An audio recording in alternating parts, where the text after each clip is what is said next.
Selama 44 hari Junko disekap, mereka melakukan pemerkosaan sebanyak 400 kali. Jadi sehari sekitar 10 kali.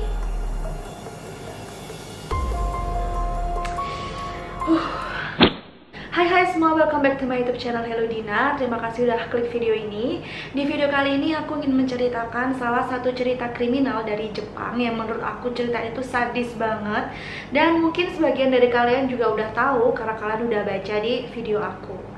Yap, ini adalah kasus pembunuhan Junko Furuta yang benar-benar tragis. Menurut aku kisah kriminal ini tuh sadis banget. Karena saat aku baca-baca artikelnya, aku cari-cari video yang membahas tentang kasus kriminal ini, aku tuh ngerasa merinding, sedih, dan kadang tuh aku nggak tega gitu loh untuk melanjutkan ceritanya. Dan aku tuh membayangkan gimana rasanya jadi Junko Furuta itu. Aduh, astagfirullahaladzim. Dan yang bikin aku tambah sedih itu tuh bener-bener nggak adil hukuman untuk para tersangka-tersangkanya. Oke, daripada berlama-lama, langsung aja kita jump to the story. Junko Furuta adalah salah seorang siswa SMA yang diculik, dianiaya, dan dibunuh di akhir tahun 1989. Kasus ini terkenal dengan nama kasus pembunuhan gadis SMA yang terbungkus beton karena tubuhnya ditemukan di semen atau dicor di dalam beton. Nah, pelaku utama dalam penyiksaan dan pembunuhan ini terdiri dari 4 orang yang bernama Hiroshi Miyano atau kita dipanggil Miyano, Jo Ogura, Shinji Minato, dan Yasushi Watanabe. Sayangnya juga dari kasus ini ada sekitar 100 orang yang tahu tentang penculikan dan pembunuhan ini, tapi mereka itu hanya diam dan tidak melaporkan kejadian ini ke pihak kepolisian. Dan bahkan sebagian dari mereka juga adalah orang-orang yang terlibat dalam kasus ini. Sekarang pertanyaannya, kenapa orang-orang yang tahu tentang kasus ini kok nggak lapor ke polisi? Karena tersangka-tersangka ini itu adalah anggota dari geng Yakuza yang sangat ditakuti waktu itu di Jepang. Nah, sebelum aku bahas tentang kronologis dari kasus ini, ada baiknya aku akan menceritakan background dari Junko Furuta. Junko Furuta lahir pada tanggal 22 November 1971 di Misato, Saitama, Jepang. Ayahnya bernama Akira Furuta. Junko Furuta ini hidup bersama kedua orang tuanya dan 2 saudara laki-lakinya, yang satu kakak laki-laki, kemudian yang satunya adik laki-laki. Jadi Junko ini adalah anak kedua dari 3 bersaudara. Dia bersekolah di SMA, namanya SMA Iyashio Minami, dan mempunyai pekerjaan paruh waktu di mana setelah dia pulang sekolah, dia akan bekerja dan nanti pulangnya malam. Dan di perusahaan ini, diketahui perusahaan elektronik, nanti setelah dia lulus SMA, dia akan memperoleh pekerjaan permanen di perusahaan ini. Dia adalah seorang remaja yang cantik, aktif, periang, pokoknya banyak orang yang iri gitu sama dia. Dan hal inilah yang mungkin membuat salah satu teman Junko atau yang bisa disebut tersangka utama dalam kasus ini tuh suka sama Junko. Dalam kasus ini, Hiroshi Miyano yang juga teman Junko tadi itu suka sama dia, dan dia udah mengatakan perasaan cintanya tapi ditolak dengan sopan oleh Junko, dan Junko bilang kalau dia memang belum mau pacaran. Selain itu juga mungkin Junko udah tahu ya kalau Miyano ini tuh adalah salah satu anggota dari geng Yakuza. Mungkin Junko juga mikir kalau dia tuh terlalu berbahaya kalau pacaran sama Miyano. Pada tanggal 25 November 1988, Miyano dan Minato temannya berkeliaran di sekitar daerah Misato. Mereka berkeliaran dengan tujuan untuk merampok dan mencabuli wanita-wanita yang misalnya mereka ketemu di jalan. Pada pukul 8.30 malam, mereka melihat Furuta naik sepeda, dia pulang dari pekerjaan paruh waktunya.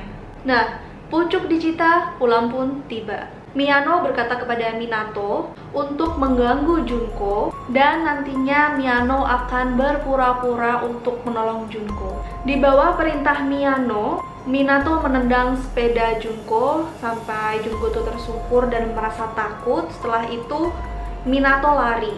Tak berapa lama kemudian, Miyano, seorang pahlawan, tiba-tiba datang nolong Junko. Kemudian dia berkata kepada Junko, dia ingin menawarkan bantuan agar dia bisa menemani Junko pulang sampai ke rumah, karena dia merasa kalau malam-malam kayak gini tuh nggak aman buat kamu. Jadi kamu harus pulang sama aku biar mereka nggak ganggu kamu lagi.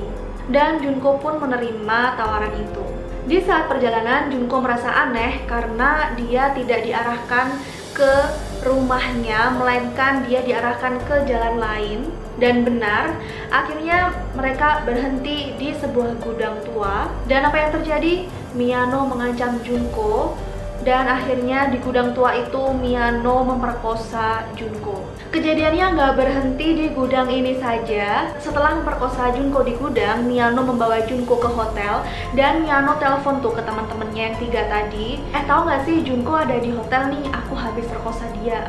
Kalian kesini dong. Jadi si Miyano ini kayak bangga karena dia bisa memperkosa si Junko. Karena kan sebelumnya saat Miyano mengutarakan cinta ke Junko, Junko kan nolak tuh.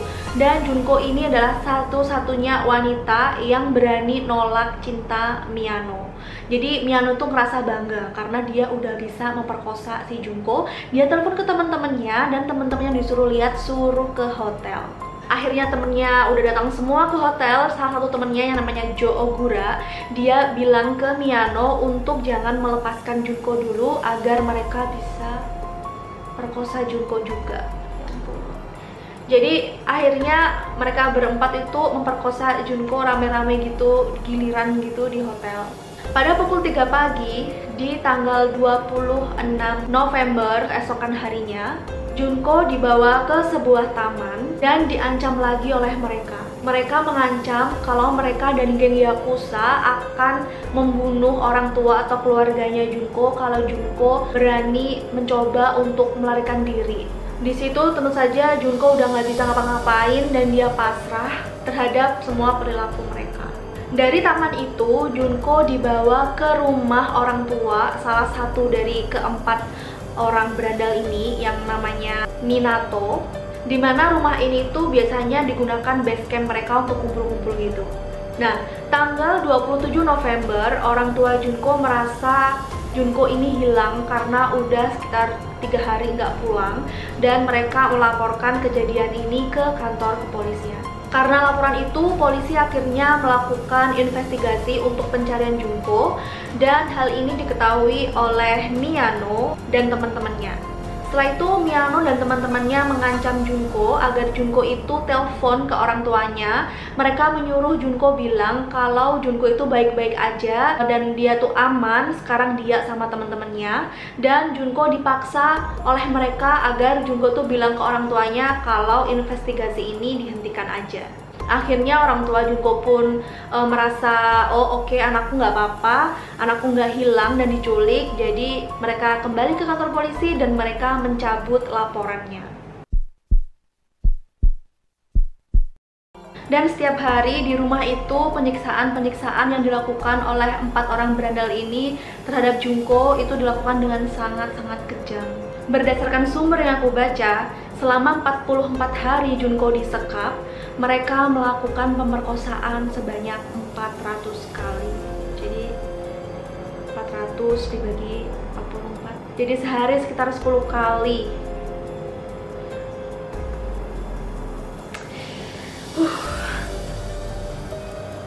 Dan inilah rentetan penyiksaan-penyiksaan yang dilakukan oleh mereka kepada Junko. Di hari pertama sampai hari ke-10 Junko disekap di rumah itu, dia mengalami malnutrisi, kelaparan karena dia tidak pernah diberi makan. Junko dipaksa memakan kecoa dan minum air seninya sendiri. Dia pun juga dipaksa untuk masturbasi. Dia dipaksa untuk menari telanjang di hadapan banyak orang, disulut api rokok, dan dimasukkan benda-benda asing ke dalam vaginanya. Oke, langsung. Langsung aja, di hari ke-11 sampai hari ke-20 dia dipukuli berkali-kali di bagian wajah dan kepala. Badannya digantung dengan kaki di atas, kepala di bawah, dan dijadikan samsak tinju hingga hidungnya penuh dengan darah. Hal ini membuat Junko tidak bisa bernafas lagi dengan hidung dan dia hanya bisa bernafas lewat mulut.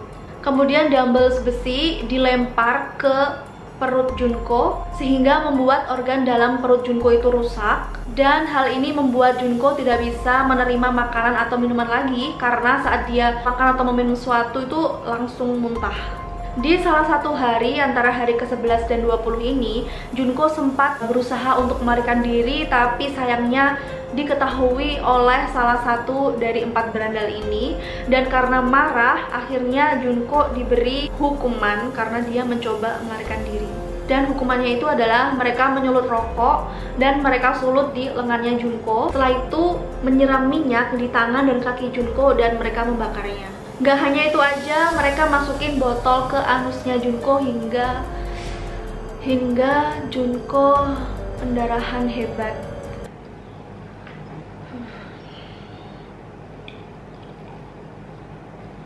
Ini baru hari ke-20. Oke, langsung aja ke hari 20 sampai hari 30. Rentetan penyiksaannya adalah lilin panas dituangkan di wajah Junko, kelopak mata terbakar karena disulut api rokok, bagian dada ditusuk sama jarum jahit, puting sebelah kiri dipotong sama gunting, dan dihancurkan sama tang. Bohlam panas dimasukin ke vagina sehingga membuat vagina dia mengalami pendarahan. Dia juga di vaginanya dimasukin gunting, jadi karena dimasukin gunting itu si Junko tuh udah nggak bisa buang air kecil gitu. Setelah itu mereka juga melakukan suatu perbuatan yang membuat gendang telinga Junko tuh pecah. Kebrutalan dan penyiksaan yang dilakukan oleh 4 orang jahat ini ke Junko membuat tubuh Junko itu penuh dengan darah, penuh dengan nanah, dan karena nggak dirawat otomatis membuat bau-bau yang nggak sedap, sehingga mereka berempat itu udah bosen sama Junko dan tidak tertarik lagi untuk melakukan hubungan seksual atau memperkosa Junko. Sehingga saat itu mereka menculik lagi gadis berusia 19 tahun di jalan. Ceritanya sama juga kayak Junko, waktu gadis itu jalan pulang kerja, diculik, dibawa ke rumah itu sama, dan diperkosa. Diperkosanya juga giliran. Tapi si gadis ini masih beruntung, ya nggak bisa dibilang beruntung juga. Tapi gadis ini ya masih beruntung sih kalau misalnya dibanding Junko, karena setelah dia diperkosa giliran, dia dibuang gitu loh, dia dilepasin. Dan di hari ke-40, Junko mengiba memohon kepada mereka untuk membunuh dirinya aja daripada disiksa. Dan pada tanggal 1 Januari 1989 saat tahun baru, mereka memutilasi bagian tubuh Junko. Ini tuh kalau dibikin film mungkin ada sih filmnya, tapi aku nggak berani nonton. Pasti aku nggak bisa makan gitu ya habis nonton film itu. Orang ini aja rasanya tuh deg-degan waktu ngomong. Nah, ini cerita hari ke-44. Jadi ceritanya mereka berempat itu main mahjong. Mahjong atau mahjong yang kayak judi tuh loh. Dan mereka kalah. Kemudian mereka meluapkan kemarahannya itu ke Junko. Mereka mukulin tubuhnya Junko itu pakai barbel besi, sehingga banyak banget pendarahan yang keluar dari mulut, dari hidung, dari telinga. Berdarah semua tubuhnya Junko itu. Nggak hanya itu, mereka kemudian meneteskan lelehan lilin yang panas ke wajahnya, ke hidung, ke mata, pokoknya ke wajahnya ditetesin lilin panas. Dan mereka juga menuangkan minyak ke tubuh Junko dan dibakar lagi. Penyiksaan ini berlangsung selama 2 jam. Dan disitulah Junko akhirnya sudah nggak bisa nahan lagi, dia pun meninggal. Setelah mengetahui Junko meninggal, mereka berpikir gimana caranya membuang mayat Junko untuk menghapus jejak-jejaknya. Sehingga dibawalah mayat Junko ini ke Tokyo, dimasukkan ke dalam drum, kemudian dituangin semen ke dalam drum itu. Jadi istilahnya dicor. Pada tanggal 23 Januari 1989, Miyano dan John Ogura ditangkap oleh polisi. Tapi penangkapan ini bukan karena pembunuhan si Junko. Kalau kalian ingat, mereka pernah menculik dan memperkosa giliran cewek umur 19 tahun. Nah, cewek ini yang dilepaskan oleh mereka lapor ke kepolisian sehingga polisi menangkap Miyano dan John Ogura. Berdasarkan laporan dari gadis ini, polisi melakukan penggeledahan ke rumah itu dan mereka menemukan pakaian dalam wanita. Dan salah satu polisi pun merasa curiga karena di saat itu juga ada kasus atau laporan penculikan dan belum ketemu. Jadi polisi ini curiga kalau laporan itu ternyata orangnya diculik sama mereka, bukan Junko, karena Junko kan laporannya udah dicabut nih sama orang tuanya. Jadi polisi itu udah nggak menangani kasus itu lagi. Nah, polisi itu mengira mereka berdua itu, si Miyano sama si John Ogura, itu juga melakukan tindak kekerasan atau penculikan. Dan polisi ini pun gak habis akal saat dia menginterogasi Miyano secara terpisah dengan John Ogura. Dia bilang ke Miyano kalau dia udah mengetahui semua perbuatan yang Miyano lakukan. Di situ pun Miyano berpikir, oh mungkin John Ogura udah ngomong jujur nih ke polisi. Akhirnya polisi tahu apa yang aku lakukan. Padahal sebenarnya polisi juga nggak tahu. Polisi pun bertanya kepada Miyano, apakah pemilik pakaian dalam ini masih hidup atau enggak? Apa kamu bunuh dia? Apa kamu gimana-gimanain? Intinya diinterogasi. Dan akhirnya Miyano berkata kepada polisinya kalau ya dia sudah membunuh Junko, namanya Junko, dan dibunuh dan sudah dibuang di Tokyo. Setelah itu kepolisian pun langsung meluncur tuh ke Tokyo, ke tempat dimana mereka membuang mayat Junko yang dicor di drum itu. Pada tanggal 1 April 1989, akhirnya polisi menemukan mayat Junko di Tokyo di sebuah drum dan rambutnya masih kelihatan seperti kalian bisa lihat di foto ini. Sadis banget gak sih? Di tanggal 2 April, Junko dimakamkan oleh orang tuanya dan sudah dipastikan kalau itu Junko karena polisi sudah melakukan investigasi dan melakukan tes sidik jari. Oke, sekarang kita langsung aja ke hukuman apa nih yang diberikan pihak yang berwenang saat itu kepada 4 orang jahat ini. Terlepas dari kebrutalan dan kejahatan yang mereka lakukan, pihak pengadilan saat itu menyatakan untuk menyembunyikan identitas mereka karena dianggap mereka masih di bawah umur. Tapi salah seorang jurnalis dari sebuah majalah bisa menemukan identitas mereka dan dipublikasikan ke masyarakat. Mereka menyatakan bahwa mengingat beratnya kejahatan yang dilakukan terdakwa, keempat terdakwa ini tidak berhak mendapatkan hak anonimitas. Yang lebih parahnya lagi, saat pengadilan berlangsung, mereka berempat itu tidak mengaku bersalah dalam kasus pembunuhan. Tapi mereka itu mengakunya mereka melakukan penyiksaan hingga menyebabkan kematian. Oh my god. Pada Juli 1990, pengadilan menjatuhkan hukuman terhadap Miyano penjara selama 17 tahun karena dia merupakan tersangka utama. Kemudian Miyano mengajukan banding atas kejahatannya, tapi oleh hakim tinggi malah ditambah 3 tahun. Sehingga hukuman Miyano ini 20 tahun penjara. Dimana hukuman 20 tahun penjara itu adalah hukuman terberat setelah hukuman seumur hidup. Saat itu Miyano berusia 18 tahun dan ibu Miyano memberikan uang santunan sebesar 425.000 US dollar setelah menjual rumah mereka dan memberikan uang itu kepada keluarga Junko. Pada tahun 2004, Miyano ini sempat mengajukan pembebasan bersyarat tapi ditolak dan dia bebas tahun 2010 saat usianya 38 tahun. Bebas tahun 2010, tahun 2013, 3 tahun setelah dia bebas, dia ditangkap lagi sama kepolisian karena kasus penipuan. Tapi sayangnya di kasus ini tidak ada bukti sehingga Miyano dibebaskan kembali. Emang udah dasarnya orang nggak beres ya. Oke, sekarang kita ke Minato yang punya rumah tadi. Semula dia hanya menerima hukuman 4-6 tahun penjara, tapi oleh pengadilan tinggi ditambah hukumannya sehingga dia dihukum 9 tahun penjara. 9 tahun. Saat itu Minato berusia 16 tahun. Sedangkan orang tua Minato dan saudara laki-laki Minato yang ada di rumah itu tidak didakwa, padahal dia itu mengetahui penyiksaan itu di rumahnya. Hal inilah yang membuat keluarga Junko tuh ngerasa nggak adil. Aku kalau jadi keluarganya Junko tuh ya nggak terima lah. Orang mereka tuh tahu penyiksaan itu di rumah mereka, tapi mereka nggak lapor polisi. Dan mereka itu nggak didakwa sama sekali. Kok bisa ya? Moga-moga di Indonesia nggak kayak gitu ya. Tapi juga moga-moga nggak ada kasus kayak gitulah di Indonesia. Setelah bebas, di tahun 2018 Minato tuh berulah lagi. Di tahun 2018 Minato ditangkap lagi atas kasus percobaan pembunuhan karena dia memukul seorang pria berusia 32 tahun dan berusaha untuk menggorok leher pria itu dengan pisau.